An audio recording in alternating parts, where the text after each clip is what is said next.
Hello friends and welcome back to my channel. My name is Kaylee and today we are back on BooVille for our Halloween Citycore Island, and today we'll be decorating around both of the shops, which is a lot of work, so let's get right into it.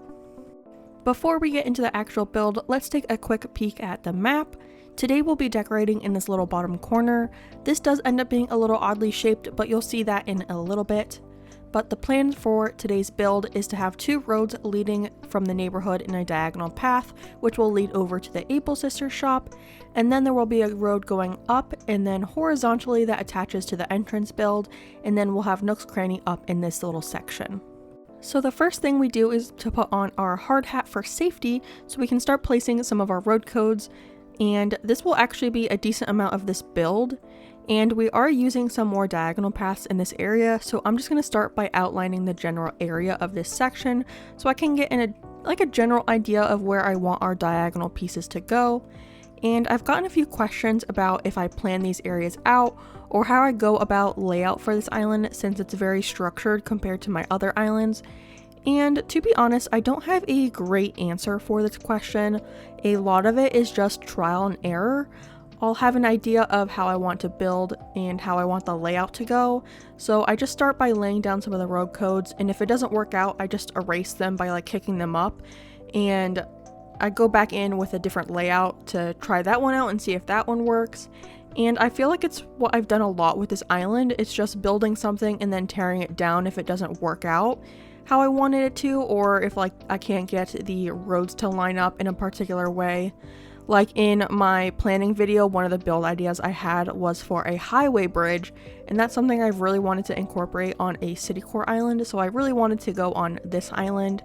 And I've tried to make a few different versions of this as a big land bridge on the island, and honestly none of them turned out how I wanted to, or I couldn't get the streets to line up with the bridge or in front of the bridge, something like that, and the areas ended up being too small, so I couldn't add a house or even just a smaller build in this area. So I just scratched that idea and tore them all down. It does kind of suck to have spent a good amount of time building something that doesn't work out, but I feel like it ends up with me creating a build that I really like and I stick with.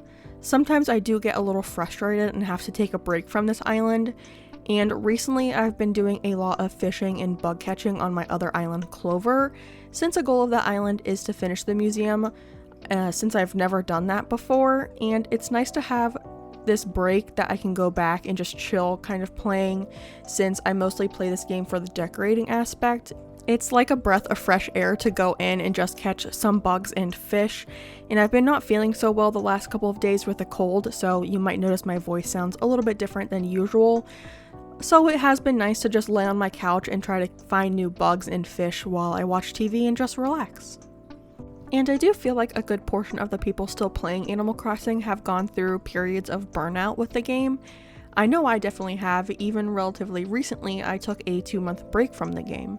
But I feel like having a goal for myself is a way I kind of get around feeling burnout. So like on Clover, I've mentioned I have a few goals, one being finishing the museum, but I've also given myself a few decorating goals, like to use more terraforming or to decorate the beaches, which I never do on my islands. And even just smaller things like that I feel like give me a little bit more motivation to play the game. And I'm a part of a few Animal Crossing groups on Facebook, and I've recently seen a few people trying to finish all of their Nook Mile achievements, which one I think is crazy and would take so much time. But again, having a goal for yourself is something to change up the way that you play and give you something to look forward to when playing the game and something to work towards. Even this island we're working on right now is a little bit of a challenge for me because this is my first Citycore island, so finding ways to use pathing in a more interesting and creative way is new to me and something I want to push myself to do on this island. So I'll just sit down and figure out new roundabouts or cul-de-sacs for the villagers. But I guess the moral of this rant is to just change things up when you're playing a game. Of course you're going to get bored if you do the same thing over and over again, but it's also okay to take a break from something if it's no longer bringing you any joy.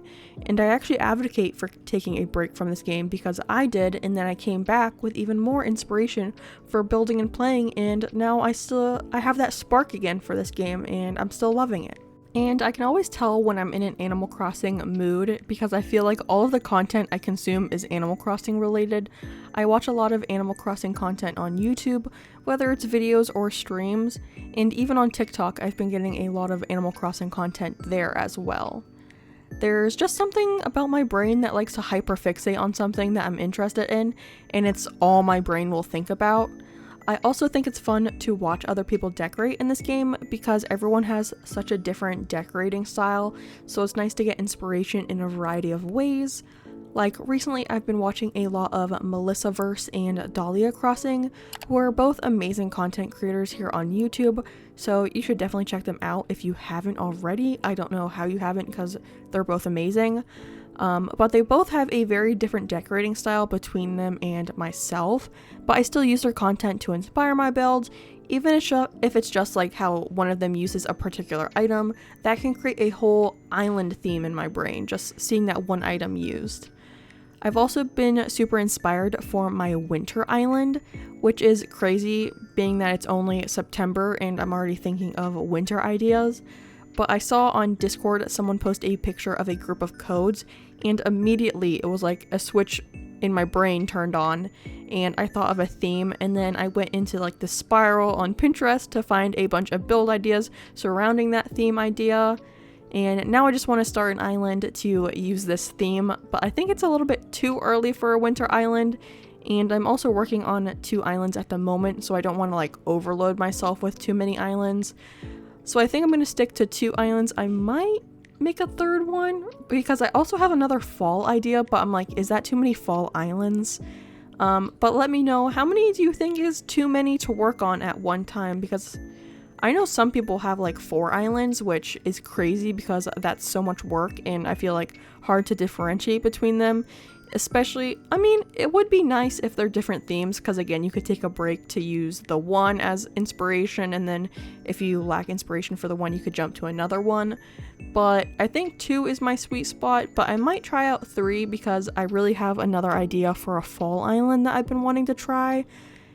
But we'll see. I'll see if I work on that one, and if I do, I probably will work on it in my own spare time and then post the DA if I finish it, even if it's just something for me to spend time working on in my alone time. Another random topic that my brain has been super fixated on recently is baby names. And no, I'm not pregnant, so I'm not even in the process of trying to name a baby, but I've just gone down the baby naming rabbit hole on TikTok and YouTube. So right now my For You page on TikTok is Animal Crossing, baby names, and funny animal videos.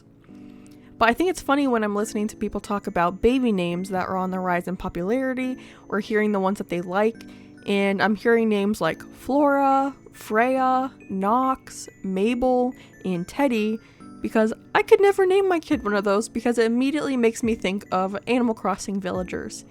Even though I do really love the names Mabel and Teddy, and I might even consider those in the future, who knows. But I've even heard like Poppy, which again is one of the squirrel villagers in this game. But it's so funny because I bet some of these people have no idea what Animal Crossing even is. But for someone like me naming my kid Nox, I would just think of a chicken night. Like that would be all that I could think about. I will say though, through all of this content I've been consuming, I do have 2 girl names and 2 boy names fully picked out, so I feel super prepared for the day that I do get to start preparing names for children. I also have always had a list of baby names in my phone since I was like in high school, and this is apparently pretty common, especially for women. Not saying that men don't do this as well, but I particularly see these videos by women. But oh my, how my naming likes have definitely changed over the years. But I have had this one name on the list since like 2012, and it's now becoming pretty popular, which kind of stinks because I wouldn't want my kid to have a super common name, because I know the pain of having other Kayleys in my class, even though they might have been spelled differently, it still caused a lot of confusion. So that's just something I would want to avoid. But come on people, I've had this name picked out for over a decade. You can't just now start using it all the time. It was my name and now you're stealing it, but oh well. But I guess I should talk about this build a little bit here, So right now I'm just finishing up the Nook's Cranny section of this build. On the left side I made a cute little package drop-off zone, and on the right side I made a cute little shopping cart corral, and I used the festival garland behind it, which is something I've really wanted to use on this island, and I finally managed to fit it in somewhere. But right outside the store, I'm just adding a few of the Halloween items on the one side and a few of the store staples like the ABD and drink machine on the other side, just to make it look a little bit more city-like. And right now I'm going through and adding in some of the nature items to the side of this build to fill in the gap between the buildings and the beach. But for the decorations around the tailors, I did decide to keep it pretty simple. I added a few of my favorite custom design outfits outside with a few of the lanterns as well. And I wanted to fill in the area on the street side of the building too, so I added a public bench and a couple of the phone booths so the street just didn't look too bare. But we are nearing the end of this video, so I'm just going to go in and finish filling in the area off screen, and then we can take a look at the final product. I do love how this area turned out, so I hope you like it as well. It's very different for me because I usually don't decorate around the in-game buildings. Again, I'm out here challenging myself on this island, but I think this area feels like a cozy little town, which is the end goal for this island, so that's good, I guess.